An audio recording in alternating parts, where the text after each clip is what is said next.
Greetings once again, my friends, and live from Retro Central, my name is Peter, and this is another episode of Consolation. As always, I thank you very much for taking the time to check out my work today. I really do appreciate it. As I'm sure many of you do, I have quite the history with Square, or Squaresoft, or Square Enix, or whatever it is you want to call the publishing company today. My first memory is one that some of you, I'm sure, have. Final Fantasy II, which was released during the launch window for the Super Nintendo Entertainment System way back in 1991. This is also known in other territories, or you might also better know it as Final Fantasy IV. Final Fantasy II is the first role-playing game that I ever played, and I actually had to have my arm twisted a little bit by some friends out in Worcester, Massachusetts to actually spend the money on this game. I did not know what Final Fantasy was at the time, and I really wasn't into role-playing games. To be perfectly honest, I was still in my arcade phase where I was very Twitch-based, very action-based, didn't really care so much about story. All I cared about were points and high scores. But I'm grateful to my friends for talking me into buying this game because it was quite the experience and remains my favorite Final Fantasy game to this very day. From the music, which is absolutely incredible, to the characters, to the story, to the plot twists. This was the first game that I actually eschewed a little bit of my responsibility and actually took a day off from work to play hooky to play this game. That's how much I enjoyed it. And really, from that point on, I became a Final Fantasy fan and a Squaresoft fan by proxy. When Final Fantasy III was announced, I pre-ordered this guy and I bought it at launch. I bought Chrono Trigger without a second thought as soon as I could afford it because it was $80, but that's beside the point. So, I was a Square fan really from Final Fantasy II on. In 1997, of course, during the era of the rise of the PlayStation, we had Final Fantasy VII, which you can see here playing on the GXTV. There's a really cool interview with the Squaresoft team on this PlayStation disc that I have. Final Fantasy VII was one of the highlights, one of the many highlights of the amazing year in console video games that was 1997. Final Fantasy VII was a game I bought at launch. I had it pre-ordered. I picked it up. I went home and I played it, and I enjoyed it. The big plot twist at the end of the first disc, which I'm sure everyone knows about right by now, but I'm still not going to spoil it because I'm not that kind of guy, really just kind of stabbed me right in the heart and didn't make me cry, but it certainly just, my jaw, I had to pick it up off the floor.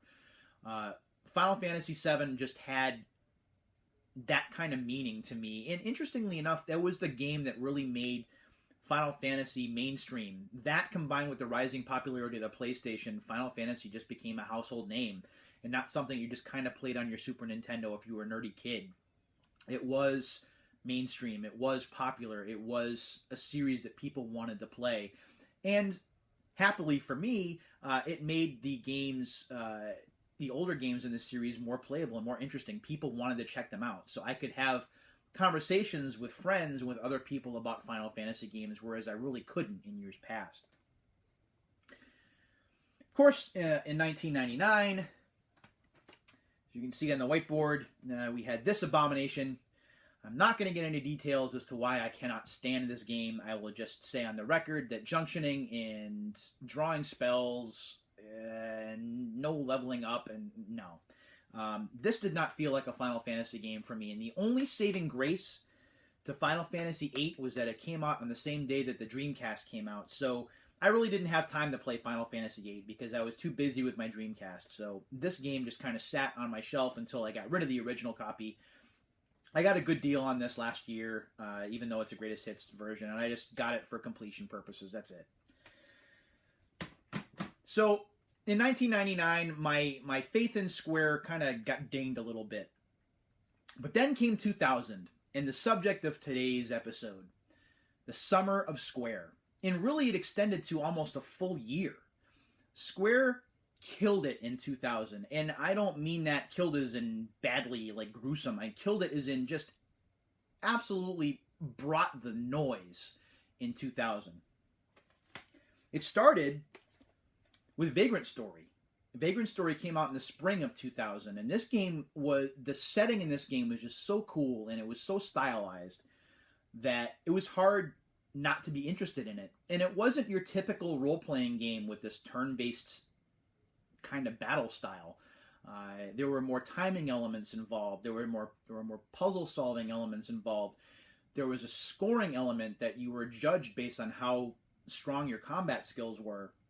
There was weapon crafting, and of course the story was that typical excellent, really on the edge of your seat, what's going to happen next kind of deal that really made you keep playing. And this is just one game. I mean, you get one of these a year from Squaresoft these days, or Square Enix these days, and you're jumping out of your seat for joy. This was just the first.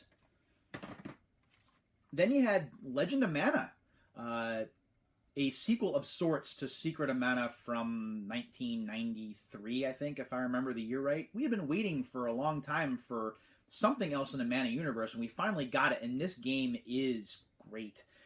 It does get dinged a little bit for having for being too easy, and some people don't like the lack of linear play in this game. There doesn't seem to be enough of a cohesive story to keep people playing, but for me, that never bothered me. Again, the music is fantastic.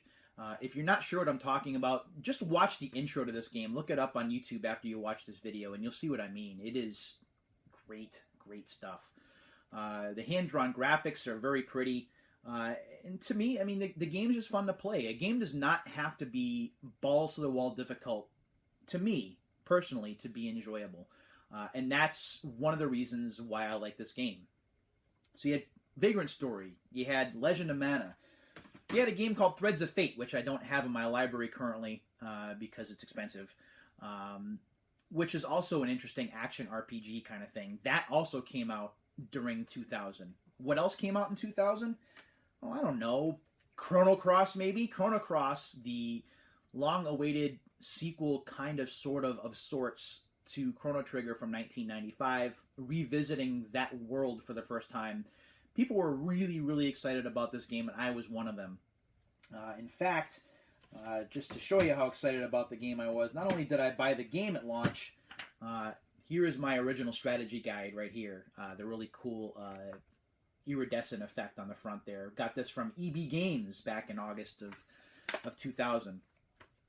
The only problem with this game had nothing to do with the game. I enjoyed the game when I was playing it. The problem is I had a difficult time finding time to play it. The reason? Because Tony Hawk's Pro Skater 2 came out on the same day, and it was really hard for even a game with significance like Chrono Cross to beat out Tony Hawk's Pro Skater 2, because I was just so into Tony Hawk at the time that took up a lot of my game time. That said, this is my original copy of the game and my original strategy guide, and if nothing else, it indicates to you how significant the game remains, even though I haven't really played it all that much. A lot of games in my library have seen turnover where I sold them off and I bought other copies. This is one of the few that is the same, just as I got it 15 years ago. So, and that came out in 2000 as well. What else? Wow, we're not done. Also in the year 2000, we got a sequel to Parasite Eve, simply called Parasite Eve 2.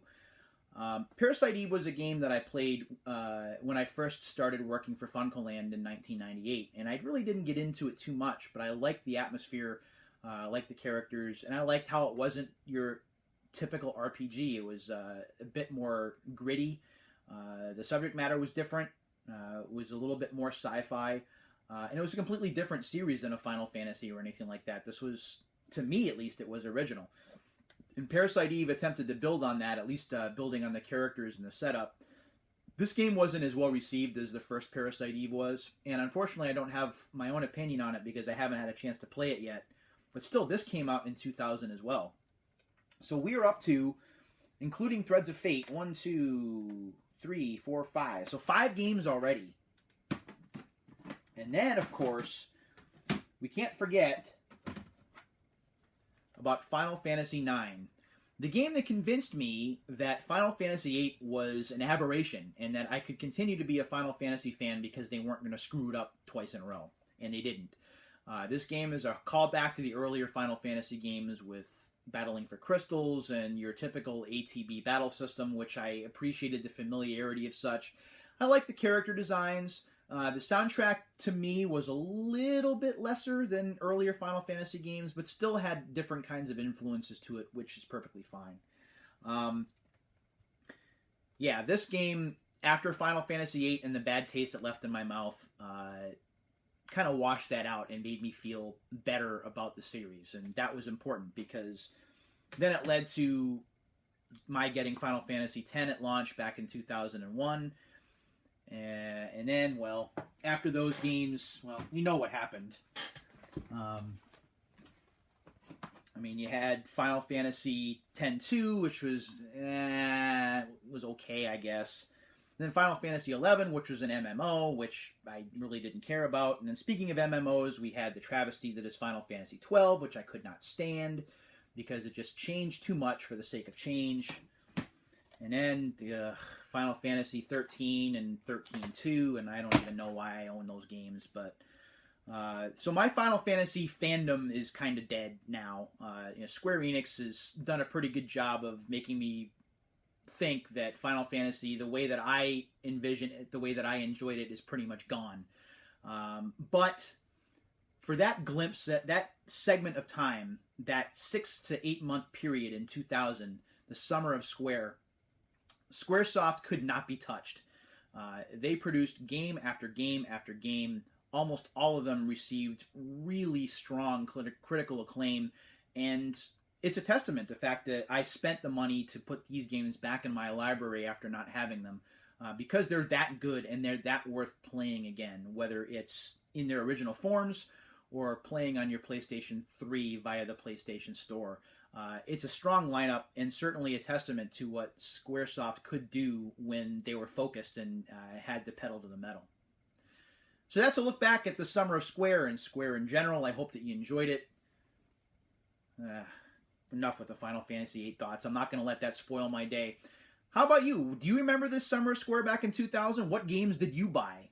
And most importantly, do you still have those games today? I'd love to hear from you.